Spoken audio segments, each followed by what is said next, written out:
بجزا قلتم زوجي دفين زركب زلو እግዚአብሔር ባለ ሁሉ ይሞ ለዛዘው ዲዚአ ስንኪያ ወይዶ ሰላም ተከታተልቲ ሶል ሚዲያ ዘለኹም ሰላም ሚብዛዕ ክንድቅስ ክንዝስ ኤርትራውነት ኩርመነት አይምረስ ቶም ሓደስቱ ሶል ሚዲያ ዝኾንኩም ሰብስክራይብ ኮም ኻና ኩሉ ንኽባጽሕ ላይክ ሼር አክትመቁ ክብራት ተከታተልቲ ንሎሚ ከም ዛውርስ ትሪዎ ዘለኹም ኣብዚ ማሕበራዊ ሚድያ ኣይተ ችሮስ ትብል ሓዳሽ ኣጀንዳ ተዘርጊሓላ እዛ ኣጀንዳ እዚኣ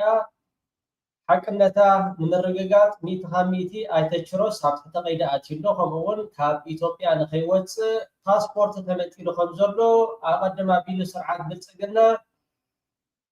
ንሕና ኣድግን ሓመዱ ክንከትት ኢና ክንዋጋእ ኢና ንመንግስቲ ኤርትራ ክንዓልይና ብምባል ኣብዚ እምኒ ምድርባይ ገዲፎም ናብ ባይታ ክንወርድ ኢና ብምባል ፈቆዶ እንዳጫት ፈቆዶ እንዳመስተ ኮለሊልካ ነተን ገንዘብ ኣብ ምብላዕ ነተን ገንዘብ ከዓ ኣብ ምጥፋእ ተፀሚዱ ክሰርሕ ድሕሪ ምፅናሕ ኣይተ ችሮስ 20 ሚልዮን ብር ተቐቢሎም እዮም ካብ መንግስቲ ኢትዮጵያ 20 ሚልዮን ብር ብዶላር 120 $1,000 ማለት እዚ ለተቃለስቲ አባይታ ውሪድና ብረት ዕጢቅና ከምኡውን አንጻር መንግስቲ ኤርትራ ከነዋግኦም ኢና አንጻር መንግስቲ ኤርትራ ክንዓጥቕ ኢና ክንከትት ኢና ብዝብል ክሳብ ክልል ዓፋር ብምኻድ ርኢኹሞም ነርኩም ናይ ብሄረ ዓፋር ክዳን ተኸዲኖም ኣብኡ ምድንጋር ንትመንእሰይ አባይታ ወሪድና ኣለና ሰዓብና ከምኡውን ዘርከብካ ኣርክብ ብምባል ንሳቶም ግን ከም በዓል መጨጭ ካብ ኢትዮጵያ ሃዲሞም እቲ 100 ኪሎ ሜትር 50 ኪሎ ሜትር ተሪፍና ዝብል ዝነበረ ካብ ኢትዮጵያ ሃዲሙ ሕጅብ ያሎ ኣብ ዓዲ እንግሊዝ ኣሎ ከምኡውን ሓኽሉ ድሙውን ኣይተበየነ ብፍሑፍሑዶ ዋላ ተገምጢልካ ስርዓት ግደፍ መንእሰያት ኣብ ምድንጋር ተዋፊሩ ክሰርሕ ፀንሐ ብፅባቐ ፅሕፈት ከምኡውን ኣብ ተግባር ኣብ ባይታ ግን ትሕቲ ዜሮ ኣይተበየነ ስለምንታይ ዘይትዛረብ ስለምንታይ ዘይትዛረብ መቸም ተማሒልኩም ኣይትመዓዱን እንዲኹም ተማሒልኩም ከዓ ንኸይትመሃሩ ሚሒልኩም ኢኹም ቅድሚ ሕጂ ምስ ኣይተበየነ ማለት ኣይተበየነ ትፈልጡ ኢኹም ሓኽሉ ድሙ ኮይኑ ኣብዚ ማሕበራዊ ሚድያ ንስዋኣት ዝፀርፍ ዝነበረ ንገድሊ ህዝቢ ኤርትራ ዘቋናፅፍ ዝነበረ መሓረ ተስፋ ሚካኤል ሓንቲ መዓልቲ ብጭቕ ኢሉ ብዛዕባ መሓረ ተዛሪቡ ይፈልጥ ስለዚ እዚኣቶም ክቃለሱ ዘይኮኑ ኣብ ባይታ ዝወርዱ እንታይ ደኣ ከመይ ጌርካ ነቲ መንእሰይ ኣዳና ጌርካ ገንዘብ ኣካዕቢትካ ነቲ መንእሰይ ከዓ ግዳይ ጌርካ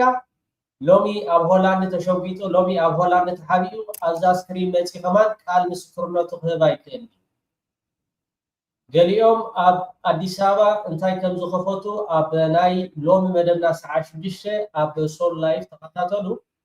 እቲ ኩነታት ግን ሚእቲ ካብ ሚእቲ ሓቂ ኣይተ ችሮስ ተኣሲሩሎ ያ 20 ሚልዮን ብር ስርዓት ብልፅግና ገንዘብ ሂብኩም ግን ኣብ ባይታ ወይ ከዓ ዝኾነ ውፅኢት ከተምፁ ስለዘይከኣልኩም ኣብ መን ንሕድኩም ሰራዊት ህማቆል እዮም ዝበኣሱ ካልእ ጉዳይ እውን ኣሎ ካልእ ጉዳይ እውን ስለ ዘለዎ እዚ ወላ ሓደ ትርጉም ዘለዎም ኣይኮኑን ብጣዕሚ እቲ መንእሰይ ግን ክጥንቀቕ እዩ ዘለዎ ዲስካይ ንምንታይ ዓይነት ፀውዒት ናይ ቁጠባ ዝገብሩ ዘለኹም ጉልበት ተወዲኡ ስለ ዝኾነ ድሮን ኣለና ዝበለኩም ኪሮስ ኣብ ጅባኹም ዘሎ ድሮን ቦምብ ኣለና ዝበለኩም ኣብ ባንክኹም ዘሎ ቦምቢ ገንዘብ በዓል ክፍሎም በዓል ኪሮስ ብጥርሑ ድሪፍና 3 ዓመት ኣብ ገንበሮም ሰለምናዮም ኣብ ኣሜሪካ ኣብ ኤውሮጳ ኣብ ዝተፈላለየ ሃገራት ከይዶም ገንዘብ ኣኪቦም ከምኡውን መንግስቲ ብልፅግናውን ገንዘብ ሂቦም ኣብዚ ሕጂ እዋን ዝኣክል ገንዘብ ሒዞም እዮም ፀብፃብ ዝበሃል ነገር የለን እንታይ ደኣ በለካ ለኽዓካ እንድሕር ዳ ተዛሪብካ ከዓ ትግለፍ እንድሕር ዳ ተዛሪብካ ከዓ ትርገፅ ከምኡውን ኣድግሾው ቀፃሊ በቲ ዝሓባብሎ ዘሎ ኣይተ ችሮስ ድሓን ንሕና ክንገልፃ ገለገለገለ ግለፅ ኣበይ ከይዲ እቲ 20 ሚልዮን ብር ከምኡ ከዓ $120,000 ናበይ ኣትዩ እዚ ፀብፃብ ይገበር ኢልኩም እቶም ኣድግን ሓመዱ ደድሕሪዞም ኣብዚ ማሕበራዊ ሚድያ ጅቦታቶም ክኸዓውቱ ዝፀንሑ ክትሓቱ ይግባእ እቶም ኣዲስ ኣበባ ዘለኹም ኣብ ሓደ ቦታ ተኣኪብኩም ከምኡውን ኪሮስ ይኹን ከም በዓል መጨጨ ኣብ ባይታ ውሪዶም ንኽቃለስ ግዳይ ንክገብሩ ኣኪቦም ካ ዘለዉ ብዝተኻለካ መጠን ተበተን ፋሕበል ስርዓት ብልጽግና መፅረይ ፈንጂ ኣብ ክልል ኣምሓራ ከምኡውን ኣብቲ ዝግበር ኩናት ምስ ትግራይ ኣብኡ ከይጥፋኣኩም ብዝተኻለኩም መጠን እቶም ስድራ ቤት ዕሩኽ መቕረብ ኣብ ደገ ዘለኹም ኣብ ኣዲስ ኣበባ ዘሎ ኣድግን ሓመዱ ከም በዓል እዚ ሰብ እዚ ግዳይ ገይሮሞም ሃዲሞም እዮም ፖለቲካ ንፈልጥ ኩሉ ንገብር ሻዕብያ ግን ክልተ ነገር ጥራይ ዝፈልጥ መቕታልን ምሕሳውን ካልእ ወላ ሓንቲ የብሉ እዚ ሓሳብ መዳናገሪ ሰብኣይ ንክመስል ኣብዚ ስክሪን ክትሪእዎ ኣለኹም 57 ኪሎ ሜትር ተሪፍና ኣሎ ብምባል ኣብ ዓዲ እንግሊዝ ናብ ኢትዮጵያ ብምውራድ መሪሕኩም ከኣትዮ ብሰንዓፈ ቆሪፀ ደቀ ኣምሓረ ጌራ ኣስመራ ድቕድቕ ክብል እየ ዝበለ ሕጂ ድቕድቕ ኢሉ እዚኣቶም ይትረፍ ክፈቱ ይትረፍ ብረት ክሕንገጡ ሓፂነ መፂን ኣይፈቱን እዮም ሓፂነ መፂን ኣይፈቱን እዮም መንእሰይ ተጠንቀቕ ግዳይ ከይገብሩኻ ብምባል ቀፃሊ ንዛረብ ኣለና ቀፃሊ ንዛረብ ኣለና ቀፃሊ ከዓ ብዙሓት መንእሰያት እውን ይሰምዑን ኣለዉ ጥራሕ ዘይኮነስ ስድራ ቤቶም ብሰላም ኣብ ኤርትራ ሪኦም ተመሊሶም ከምኡውን ኣብ ኤርትራ ብምኻድ ሂወቶምን ናብርኦምን ሓዳር ብምግባር ኣብ ፅቡቅ ኩነታት ትማሊ ተዳናጌርና ትማሊ ተታሊልና በዚኦም ኣብ ዘይንወፆ ዓዘቕቲ ኣቲና ብምባል እውን ክሳብ ወረቐቶም ተመፂሎም ክሳብ ሂወቶም ተባላሽዩ ከምኡውን ካብ ስርሖም ተሰጊጎም ንሳቶም ግን እቶም ውሕዳት እዚ ኣብ ዓዲ እንግሊዝ ዱኳን ኣሎ ኣብ ዓዲ እንግሊዝ ዱኳን ኣሎ እቲ ሃላይ ከዓ ደድሕሪ እዚኦም ይኸይድ ማለት እዩ 57 ኪሎ ሜትር ኢሉ ዘበለኩም ካብ ኣዲስ ኣበባ ሃዲሙ ሕጅብ ያሎ ኣብ ዓዲ እንግሊዝ ኖ ኣይሃደምኩን ዝብል እንድሕር ዳ ኮይኑ ከዓ ጭብጦ ከቕርበልኩም ይኽእል እየ ማለት እዩ ፖለቲካ ንፈልጥ ኩሉ ንገብር ሻዕብያ ግን ክልተ ነገር ጥራይ ዝፈልጥ መቕታልን ምሕሳውን ካልእ ወላ ሓንቲ የብሉ ስለዚ ንሕና ኩሉ ንገብር ጀጋኑ ተባዓት ሰቡት ኢና እሞ ኣይቸኹም ኣብዛ ሓፀረ እዋን 1,000 ኪሎ ሜትር ተሪፋትና ኣላ ሓቂ ፅባሕ ንጎ መቐለ ክንበፅሕ ኢና ክንደይ ክተርፈና እያ ዛላንበሳ ክንከይድና 130 150 ክተርፈና ኣስመራ ክንኣትና እሞንን እሞንን ክትከውን ኦኬ ከምዞ ሰምዑ ፀንዓኹም እዩ እቲ ጉዳይ ግን ኪሮስ ሒንዋ ጥራሕ ዘይኮነስ ፅቡቅ ገይሩ ገሲሞ ኣሎ ዳርጋቶም ክትሓዙ ወይ ከዓ ኣብ ትሕቲ ቀይዲ ከኣቱ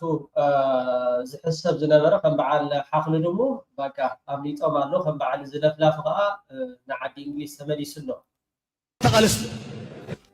ወይለይ እምበር ክትምለሱ ኢኹም ንሕና ደኣ እሞ ድሕሪ 3 መዓልቲ ሲ ኤርትራ ክንኣቲና ስለ ዝበልኩም ክንፅበየኩም ፀኒሕና እምበር ክትምለሱ ኢኹም በሉ ክትምለሱ ከለኹም በዓል ሽሮ በዓል ጥሕኒ በዓል ሕልበት በዓል ቡን በዓል በርበረ ኣይትረስዑ ኢኹም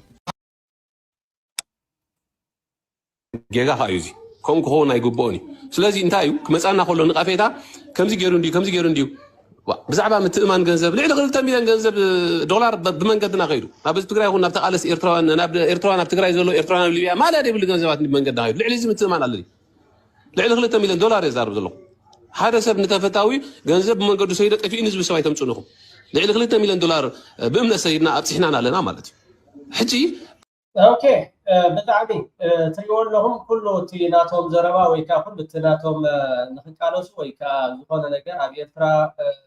ዝሓይሽ ነገር ንክፈጥሩ ዘይኮኑስ ከመይ ጌርካ ጁባኻ ትካዕብት ይቃለስ ኣለኹ እንዳበልካ ኣብ ድሕሪ ስክሪን ምልፍላፍ 2 ሚልዮን ናብ ትግራይ ገንዘብ ኣሰጋጊርና ብኣድግዲ ኢኻ ሰዲድካዮ ብኣየር ብኤክስፕረስ ብዲኤችኤል ድዩ ብዌስተርን ዩኒዮን ናይ ግዜ ሕቶ ጥራሕ ኢዳ እምበር 2 ሚልዮን ዶላር ሰዲደ ናበይ ናብ ትግራይ ብምንታይ ሰዲድካዮ ንዝብል ሕተው ፅባሕ ንጎ ክትምልሶም ምዃንካ በዚ ኣጋጣሚ ካብ ቃልካ ዝተወስደ ምስክርነት እዩ ስለዚ መንእሰይ ካብዚኣቶም ርሓቕ መንእሰይ ካብዚኣቶም ተኣለ ትምህርትኻ ግበር ከምኡውን ኣብ ዘይጠቅም ግዜ ካይትጥፋእዮ ጥራሕ ኢና ንብለካ ንደሊ እቲ ጉዳይ ግን ፅቡቅ እዩ ዝኸይ ዘሎ ንኸይድ ሓራይ ክቡራት ተኸታተልቲ መቸም ስርዓት ብልፅግና ሎሚ ብሕዞም ብጭቡጦን ተፊዎ ኣብዪ ኣሕመድ እንታይ ክብል እዩ ኣብ ሓደ ኣኼባ ንላዕለዎት ሰበስልጣናት ናይ ብልፅግና ኣኪቡ ብዛዕባ ሞባይል ጠፊኣ ተረኺባ እዚ ዓይነቱ እሞ ከዓስ ኣብ ኤርትራ እቲ ጭውነት ወይ ከዓ እቲ ሓደ ፅቡቅ ነገር ናይ ህዝቢ ኤርትራ ፈላሶ ክትሃንፅ ትኽእል ኢኻ ፅርግያ ክትሃንፅ ትኽእል ኢኻ ዲጋ ክትሃንፅ ትኽእል ኢኻ ብዝተፈላለየ ነገራት ነቲ ቴክኖሎጂ እውን ክትበፅሖ ትኽእል ኢኻ ሓደ ነገር ግን ክትበፅሖ ዘይትኽእል ተኾስኪሱ ካብ ስር መሰረቱ كابا ما تعطانا حزب إيرترا انتايو سرق نوري حاسوت نوري أبي إثيوبيا جن دارجا سرقي كم حدا ترى نجري كم حدا ترى نجري مو أبي أحمد انتاي من الله بزعما موبايل كان اسمع አራት ሰዓት ከ5 4 ሰዓት ከ10 ለአዲስ አበባ ፖሊስ ተደወለላቸው። ብታምኑም ባታምኑም 9 ሰዓት ከ5 ሰዓት በኋላ 9 ሰዓት ላይ አንኳክቶ የአዲስ አበባ ፖሊስ ሞባይላቸው መለሰላቸው። አንድ የሚገርም ነገር ገጠመኝ። የኛ መስሪያ ቤት እንግዶች የሆኑ ሰዎች ለስራ መጥተው ለመጀመሪያ ጊዜ ኢትዮጵያ የመጡ ናቸው ከውጭ ሀገር። ቀን ተዘዋውሮ ሪቨርሳይድ የከተማ ኮሪደር አይተው በኢትዮጵያ ተደንቀው እንዴት የምታምር ሀገር ናት ብለው ማታ ላይ ከሀያት ሆቴል ወጥተው ወክ ሲያደርጉ 2-3 ሰዎች በጋራ ሄደው ሞባይላቸውን ይሰርቁባቸዋል። ካወፃ ሀገር ናብ ኢትዮጵያ ዝመፁ ምስ ስርዓት ብልጽግና ርክባት ድሕሪ ምክያድ ከምኡ ከዓ ካብ ሆቴል ድሕሪ ምውፃእ ክልተ ሰባት ሞባይሎም ሰሪቆሞም መፅኦም ክልተ ሰባት ሞባይሎም ሰሪቆሞም ኣብ ኢትዮጵያ ተራ ነገር እዩ ሞባይል ንኽሰርቕ ኢልካ ሂወት ሰብ ትሕልፍ 10 ብር ንኽትሰርቕ ኢልካ ኣዴኻ ትቐትል ኣቦኻ ትቐትል ከምኡውን ሓፍትኻ ትዕምፅ ሓደ ተራ ነገር እዩ ሕጂ ላዕለዎ ሰበስልጣናት ኣኪቡ እመኑ ይትእመኑ እንዳበለ ከምዚ ኣብ ኤርትራ ኩሉ ግዜ እቲ ክንዕቅቦ ዘለና ዓብ ነገር ኣብ ኢድካ ዘሎ ወርቂ ዳርጋ ጨርቂ ጥቓኻ ዘሎ ማይጮለት ምሕፀብ እግርኻ ከም ዝበሃል ኩሉ ግዜ እቲ ጭውነት እቲ ክብረት ናይ ህዝቢ ኤርትራ እቲ ህያብ ዘይኮነስ እንታይ ደኣ ህዝቢ ኤርትራ በቃ ናቱ ከም ባህሊ ስርቅስ ነውሪ ሓሶት ነውሪ ዋላ ዝኾነት ነገር ኣብ ገዛኻ ብናኣሽና ከለና ሒዝናያ ንመፅእ እሞ ካበይ ኣምፂኻ ትበሃል ካበይ ኣምፂኻ እዚ ንብረት እዚ ኪድ ሙለውሰኻ ትበሃል ዳ እምበር ኖ ስኢልካ ኣቐምጦ ትፃወተሉ ዝበሃል ነገር የለን። ኣብይ ኣሕመድ ግን ብጣዕሚ በዚ ነገራት እዚ ተደኒቑ ንሕና ከም ኤርትራውያን ግን ማዕረ ክንደይ ትናትና ፀጋ ቀኑ ሙሉ ሲያደንቁ ሲያመሰግኑ ነበር የዋሉት ልጆቹ። ማታ 4 ሰዓት ገደማ ሞባይል ተወሰደባቸው። 4 ሰዓት ከ5 4 ሰዓት ከ10 ለአዲስ አበባ ፖሊስ ተደወለላቸው። ብታምኑም ባታምኑም 9 ሰዓት ከ5 ሰዓት በኋላ 9 ሰዓት ላይ አንኳክቶ የአዲስ አበባ ፖሊስ ሞባይላቸው መለሰላቸው።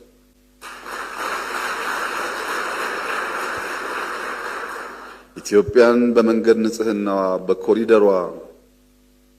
በተከለችው ዛፍ ነበር ስናደንቅ የዋልነው። ይሄንን ተአምር ግን አልጠበቅንም። እንኳን በነፃ አንኳክቶ በራችን የሚያመጣ ፖሊስ ገንዘብ ተደራድረን ከፍለን እንኳን መልሰን ስልካችን እናገኛለን ብለን አልገመትንም ብለው ደስተኝነታቸውን ሲገልጹልኝ የኔ እንግዶች ናቸው።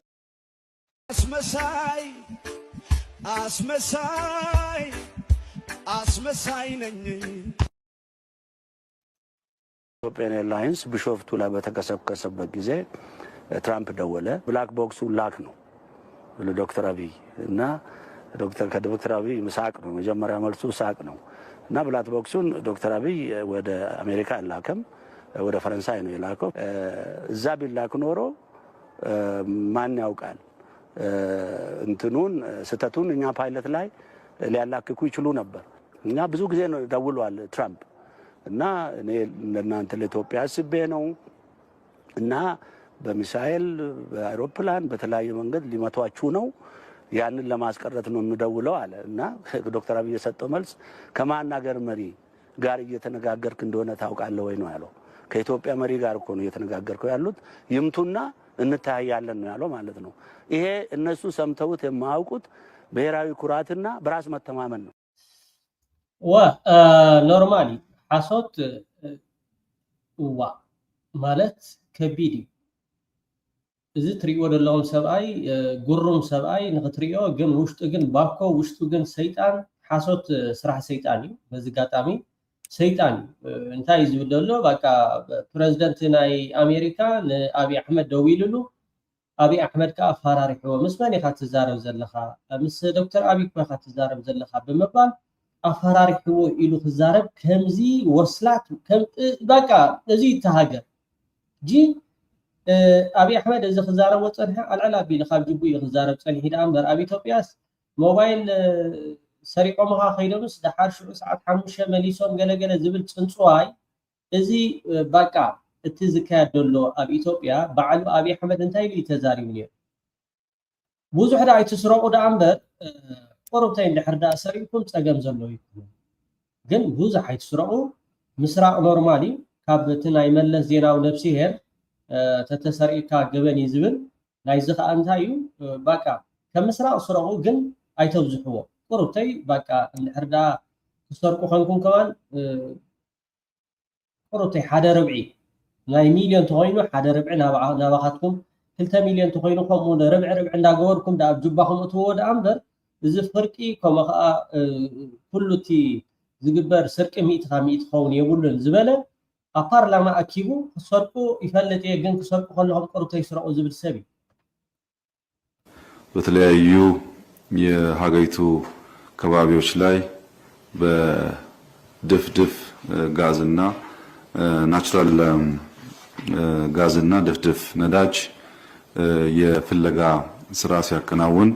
ቆይቷል። ከጥቂት ሳምንታት በፊት የፖሊጂሲኤል ውጤት በተለይም የናቹራል ጋዝን በሚመለከት አመርቂ ውጤት በመገኘቱ እና ከምስራቅ ኢትዮጵያ የሚወጣው ነዳጅ በቀጥታ በሚዘረጋው የፓይፕላይን ወደ ጅቡቲ ሄዶ ለኤክስፖርት እንዲቀርብ በእኛ በኩል ዝግጅት ጨርሰን ጅቡቲ በነበረን ቆይታ አንዱ ከጅቡቲ መንግስት ጋር ድርድር እና የተግባባንበት ፓይፕ ዝርጋታ በ2 ዓመት ጊዜ ውስጥ እንዲጠናቀቅና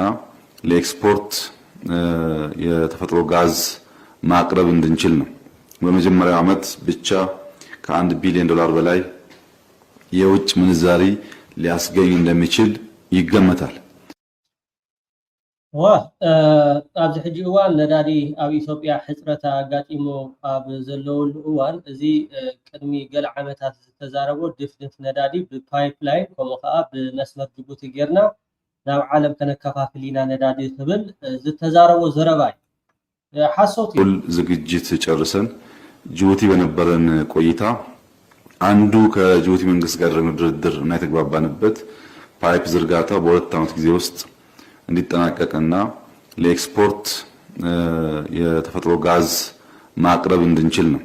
በመጀመሪያው ዓመት ብቻ ከ1 ቢሊዮን ዶላር በላይ የውጭ ምንዛሪ ሊያስገኝ እንደሚችል ይገመታል። አሁን የተገኘው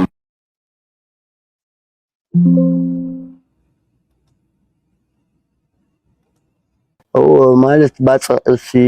ኩናይ ድኻ ቦታ እዩ ሃብታም ድብል ሰብ የለን መደቀሲ ካብ ደገ እዩ በቀሊል ኢልካ ትጋላገል ኩሉ ሰብ ደገ ይድሓድር ዘጋይ ሰብስ የለን ኣይነበረን ኣብ ዝኾነ ባኩኻ ፅፍካ ዲኻ ካሊእኻ ሓድቅስ ሙቆት እዩ ስርቂ ገለ ስርቂ ብዙሕ የለን ኣይፍለጥን በቃ ሓቂ ዘረባሲ ኤርትራውያን ድማ ብስርቅስ ብዙሕ ኣይፍለጥን ብዙሕ ስርቂ የለን ኣብ ኤርትራ ስርቂ የለን ብዙሕ ስርቂ የለን ኣብ ኤርትራ ኣብ ደገ ተሓድር ኣብ ደገ ትውዕል ብጠፊእኒ ድብል ሰብስ የለን ጣዕሚ ብዙሕ ኣይሕመኝም ብስርቂ ማለት ፅቡቅ ህይወት እዩ ነይሩ ክብለክ ተወልደ ኩሉ ዘረባኻ ዋላቲ ኩሉ ትገልጹ ዘለኻ ኣገላልጻኻ ትናፍቆትና ኤርትራ ገና ኣይወፀልካን ሕዚ እውን ምሶም ብፍላይ ምስ ዝዓበኻሉ ማሕበረሰብ ናይ ምርኻብ ድሌትካ ገለመለ ተደጋጋሚ ትገልጸልይ ኣለኻ እሞ ከመይ ኢኻ ትገልጾም ዝብለካ ኣብ ኤርትራሲ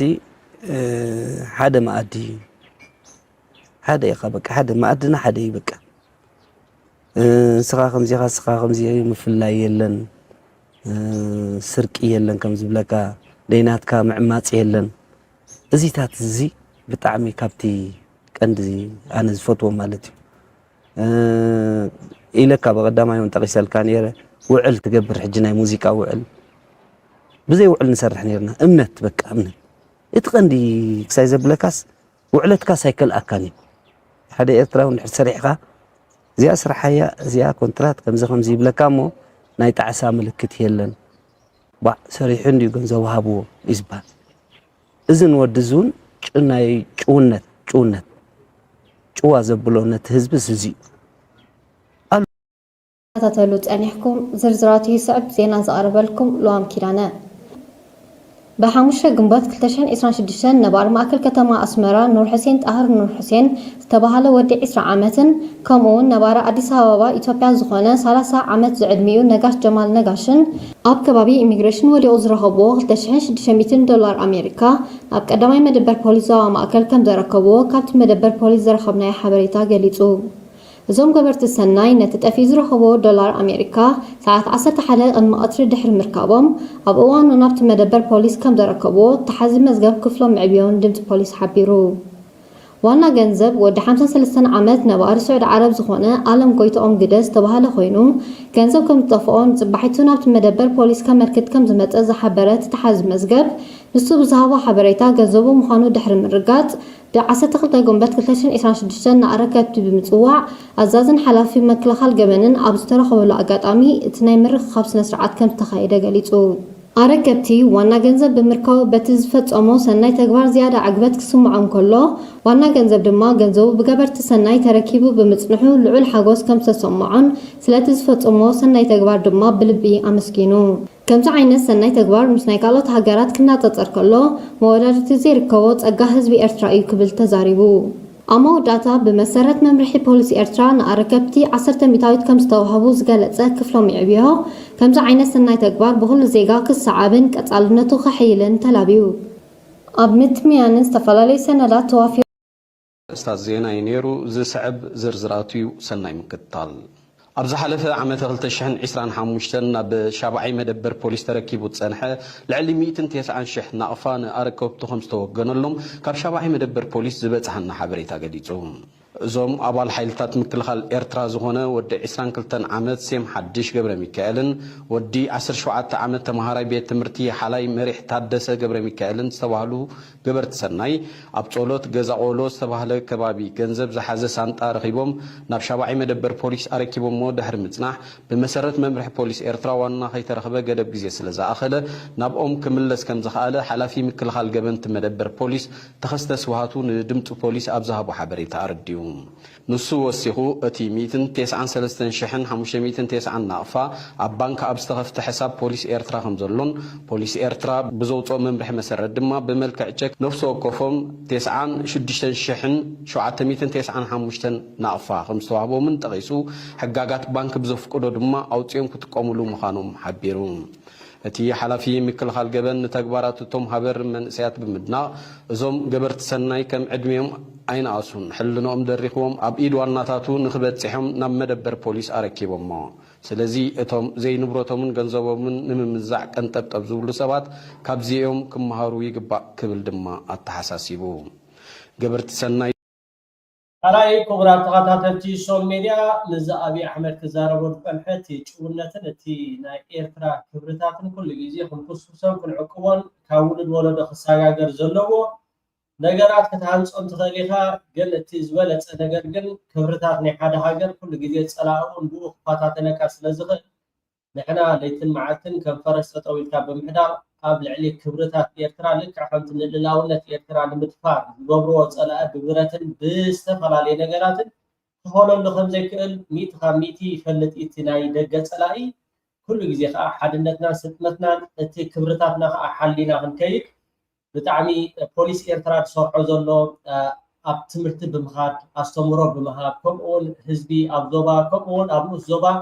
ዝግበር ቀፃሊ ፃዕርታት ኣሎ እዚ ከዓ ክቅፅል ኣለዎ ኩሉ ግዜ ምዘረኣኻዮ ሓደ ዘርኢ ማይ ተስትዮ ፀሓይ ኩሉ እቲ ኣሎ ዝበሃል ምኩስኳስ ገለ የድልየ ኩሉ ግዜ ከዓ እቲ ክብርታትና ቀፃሊ ክንኩስኩሶ ቀፃሊ ከዓ ክንሕብሕቦ ይግባአና ሎሚ ንሪኦ ዘለና ኣብ ኢትዮጵያ ዝኸፍአ ነገር ኮይኑ ዘሎ ስርቂ ሓሶት እዚ እንድሕር ዳ ሰዓሪሩ ኣብ ሓደ ሃገር ክትብላውን ብጣዕሚ የሰክፈካ እዩ እሞ ካብቲ ንሕበለሉ ካብቲ ንኮርዓሉ እዩ ሞባይል ኢሉ ሰባት ኣኪብካ እሞ ኣብ ኤርትራስ መዓልቲ ወፂኻ ምስ ተዛረብካ ማለት እዩ ዝኾነ እቲ ዘይእርኑብ መልሓሱ ዘይቋፃፀር ክትብሎ ትኽእል ኣእምርኡ ክትቋፃፀር ዘይክእል ሰብ ስዩም ተሸመ ማለት እዩ ጫታም ስዩም ተሸመ ጫታም ቀፃሊ ኣብ ልዕሊ ተጋሩ ከምኡውን ኣብ ልዕሊ ኤርትራውያን ዝዛረብዎ ዓዘፍዘፍ ዘረባ ዋጋ ከፍሎ ምዃኑ በዚ ጋጣሚ ክፈልጥ ግባእ እዚ ኩሉ ኣብ ኢትዮጵያ ዘሎ ኣብ ልዕሊ ህዝቢ ኤርትራ ኣብ ልዕሊ ኤርትራን ኤርትራውነትን ዝግበር ዘሎ ባሕንጎ ህዝቢ ኤርትራ ንዓኻትኩም ቀሲኑ ክድቅሰልኩም ኢልኩም ትሓስቡ ኣለኹም እንድሕዳ ኮይንኩም የለኹምን ጥራሕኩም ክትኮኑ ትኽእሉ እሞ ተጋሩ ምስ ሳሞራ ኣብ ደገ ዘለዉ ተጋሩ ንስዩም ተሸመ ዘይትቕንፅንዎ ዘይትቆትልዎ ዝብል ካብ ደገ ትእዛዝ ወይ ከዓ መልእኽቲ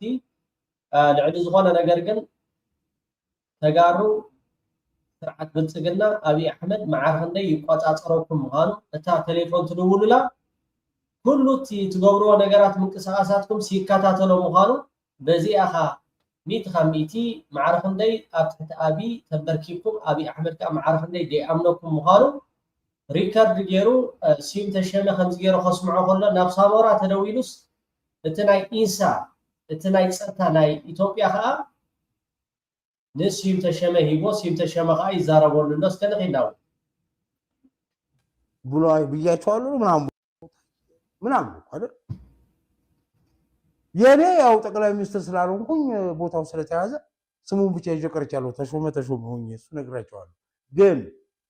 ግን ሐቁ አለው ያንተ ጋር ካልከኝ አለ ለምን አሁን ቅድም ያልኳችሁ ፈረንጅ ሰላይ ምን ይልክልኛል ሳሞራ የኑስ ስለኔ የተናገረው ይልክ በነገራችሁ ላይ ጀነራል ሳሞራን አግኝቼው አላውቅም እንደናንተ ነው የማየው ሁለተኛ ጀነራል ሳሞራ በኢትዮጵያ በዚህ በለውጥ ሂደት ውስጥ ምንም ብላችሁ ብትሉ የተሻለ አስተዋጽኦ አለው ብዬ አምናለሁ አብቺዬም ስለሱ የተናገረውን አምናለሁ ጠቅላይ ሚኒስትሩ ፖዚቲቭ ኮንትሪቢዩሽን እንደነበረው የተናገረውን አምናለሁ ሶስተኛ ስለኔ እዚህ ጋር የሚያወራውን አምናዋለሁ በሌላ ቦታ ሌላ ጊዜም ሲናገር አቋም አለው አሁን እኔ ሲመስለኝ ያኔ በለውጡ ሰሞን እኔ አግሬሲቭሊ እየተናገርኩ ሲሄድ ሳሞራ ጋር አንዱ ደውሎ ለምን ከአሜሪካ ደውሎ ለምን ስዩም ተሾመን ነገር ማታርጉ አይኛ እዚህ ያለን ተጋሮች ተደራጅተን ስዩም እንገለዋለን ነው ማለት ይላሉ ትግርኛ እናንተ ተርጉማችሁ ስሙት ብርቄ አይደለም ለኔ ግን እኔ ያጠናሁት የሳሞራ ነገር ነው ዝም ብዬ ሰማሁ ትግርኛ ይሰማኛል በደንብ ሰማለሁ ህዝቢ ትግራይ ግን መዓር ክንደይ ተቆጢዑ ከም ዘሎ ይዘርእየካ ትክክል እዩ ስዩም ተሸመ ዝዛረቦ ይፈልጥኒ ንህዝቢ ትግራይ ይፀርፍ ህዝቢ ምጥራፍ ነውሪ ንሕወሓት ክፀርፎ ትኽእል ኢኻ ህዝቢ ኤርትራ እውን ትዝልፍን ትፀርፍን ኢኻ ግን ኩሉ ግዜ ንህዝቢ ዝፀረፈ ፅባሕ ንጎ ውዒሉ ሓዲሩ ኤርትራዊ ክረኽበካ ምዃኑ እውን ክትፈልጥ ክትክእል ኣለካ ንህግደት ንመንግስቲ ኤርትራ ክትቃወሞ ወይ ከዓ ክተብሎ ፀገም ዘሎ ይኮነ ግን ኣብ ልዕሊ ህዝቢ ትገብሮ ዘለካ ሕማቕ ነገራትን ዘረባታትን ክሳብ ኤርትራ ክድምሰስ ኣለዋ ኤርትራ ከምዚ ክትከውን ኣለዋ እንዳተባሃለ ዝዝረብ ንተጋሩ ከዓ ብጣዕሚ ኣቆጢዕዎም ዘሎ ደው ኢሎም ካብ ደገ ንሳሞራ የኑስ ዘይትቆትልዎ ተኣኪብኩም ወይ ከዓ ዝኾነ ነገራት ምውድዳብ ጌርኩም እና ሳሞራ ላይ ምንም ኔጌቲቭ ነገር አላየሁም ካበረከተው አስተዋጽኦ በጦርነቱ ወቅት ከነበረው አቋም አሁንም ከወያኔ ጋር ታይዞ አቋሙ እየገለጸበት ካለው አቋም አንጻር ሳይ ሳሞራን ጀነራል ሳሞራ ይበልጥ እንዳከብረው ከምሬ ነው የምላችሁ ይበልጥ እንዳከብረው ነው ያደረገኝ የነበረው ሁሉ እንዳለው አሁን ኢምፐርሰን ስለኔ ምንም ነገር ቢል ውስጥ ቂም የለኝም ቂም አልይዝም ቅር አይለኝም እኔ ግን ሊያባብሉኝ የሚሞክሩ ሰዎች ናቸው እኔ እነሱ ብቻ አይደሉም እነዚህ ሰዎች አሁን ላይክ ለምሳሌ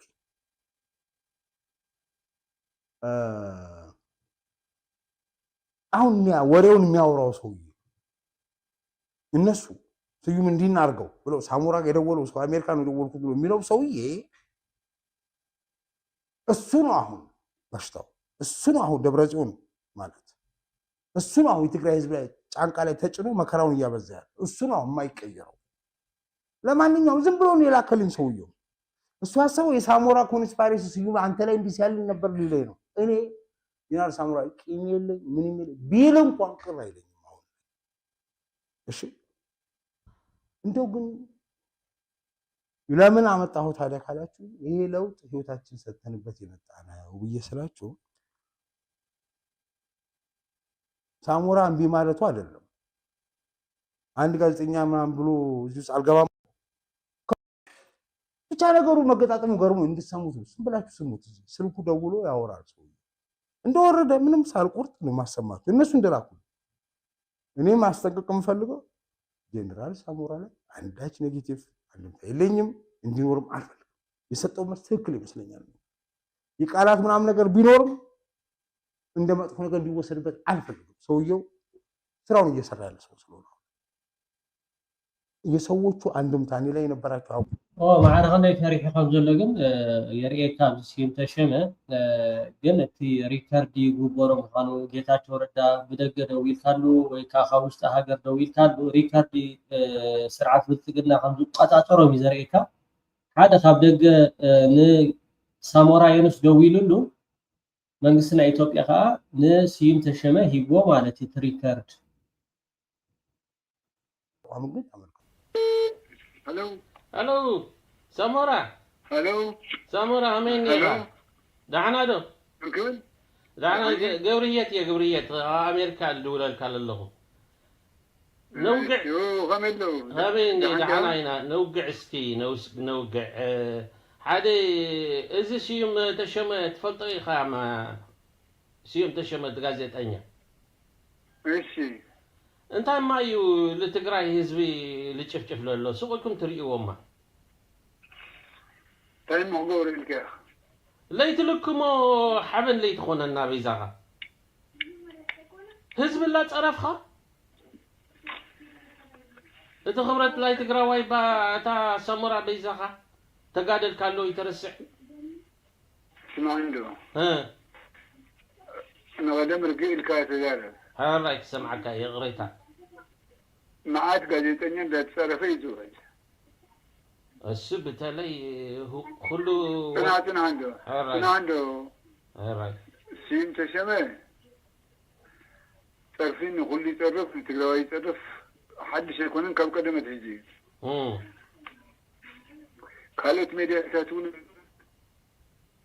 نحواتهم نتقارون ده تسلموا يقولوا እዚህ ሜዲያ እንዲሁ ሚዲያ ነቸሪዩ ህዝብ ሸሚሎም ጽናትና አቅሬታ ቀጥል ትግራይ እኮ ህዝቢ ኣብ ዘሎ አዲስ አበባ ዘሎ ትግራይ እኮ ህዝቢ እዋ እንዳተጣረፉ ዝብለለው ትግራይ ኮይኖም ኣብ ኣሜሪካ ኮይኖም ኣብ ደገ ኮይኖም እንዳተጣረፉ እንዳዘንጠሉ ዝብለለው anyway نجم مسلم ميديا زي دخلنا نقول لنا أجندة يكون اليوم أيكون أنتوانا شقرنا أنت ساموراي شما أيكون يقريت هذا القارئ قامة وقت لا تقرأ كله ختصرس إني أو كوي اللي بدله قدمت هاي الحديث نقدر نمتعها تقولوا دقاق مودي تمالي غزارة كوي سمعيو حزي توقف جمال كلامون كوي لم يمتع حديث نقدر تقولوا بالله انت ما نحنا متش زي سبزي عاتقنا تقراوي يخنا خمزي لو خباچونا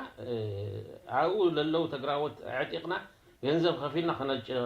خنوقطا ينامبا زي لي حسابي يغريتها قول تخيلكم قولوا اما حكزنا صغا ادرشو ديتقني لا حجزك كان غير لن ابزي وق اي حجزن انا سلام يحجزن بس انت عن السلام دينا نزارب حجزن من السلام دينا نزم لنا شو بدي اغني اللي يحاول يغني يغريتها لربشكو خا يغني اللي سنا يليتي እና አሁን ምንድ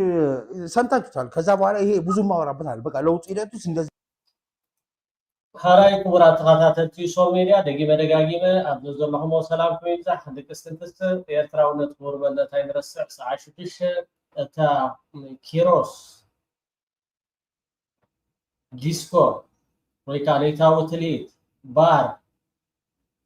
ብሰርሓሉ ዘሎ ክቃለስ ዘይኮነስ ኣብኡ ቢዝነስ እዩ ዘካይድ ዘሎ ካብ ስልጣኑ ካብ ዝእለ 4 ወርሒ ካብ ስልጣኑ ተኣልዩ ኣብ ቢዝነስ ተዋፊሩ ዘሎ ስለዚ መንእሰይ ተጠንቀቕ ሰዓ 6 ሎሚ ይህም ክንባሃልና ከምፃልኩሜ ሰሰናይ ይቀኒል